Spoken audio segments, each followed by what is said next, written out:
যার কল্পনা করেছিলেন তিনি হচ্ছেন ব্যাসদেব, মহর্ষি ব্যাসদেব। ব্যাসদেবের একজন পিতা ছিলেন,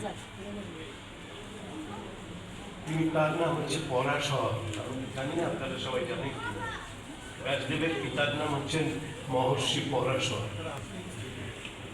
পরাশরের পুত্র হচ্ছেন আদি গুরু ব্যাসদেব। ব্যাসদেবের পরে আমাদের যে গুরু পরম্পরা, পরম্পরা মানে পরপর যারা আসেন, ইংরেজিতে বলে সাকসেশন, পরপর যারা আসেন। ব্যাসদেবের পরে এলেন ব্যাসদেবের পুত্র মহর্ষি সুখদেব। এই ব্যাসদেব বিবাহিত ছিলেন না, তার স্ত্রী ছিলেন না কেউ। তাহলে পুত্রটি তিনি কোথা থেকে পেলেন? ব্যাসদেব যখন মনে মনে চাইলেন আমার এই ভাবকে ধারণ করার জন্য, আমার এই ভাবকে বহন করার জন্য আমার একটি পুত্র দরকার, এই যে মনে মনে ভাবলেন, তার সঙ্গে সঙ্গেই তারা অসীম শক্তিশালী ছিলেন সব দিক থেকে, একটি পুত্রকেও তিনি পেয়ে গেলেন।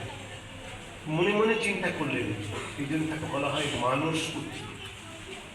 অর্থাৎ ব্যাসদেবের যিনি পুত্র মহর্ষি সুখদেব, তিনি ব্যাসদেবের শারীরিক অর্থে পুত্র নন, মানসিক অর্থে পুত্র।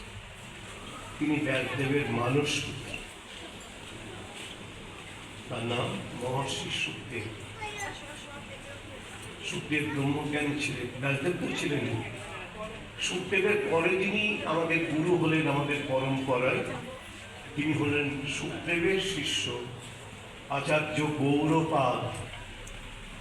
এ নাম হয়তো আপনারা অনেকে জানেন না, তো যারা আমাদের কাছে শিক্ষা টিক্ষা নেন বা নিয়েছেন তারা জানেন। ব্যাসদেবের পরে এলেন তার পুত্র মানস পুত্র সুখদেব। সুখদেব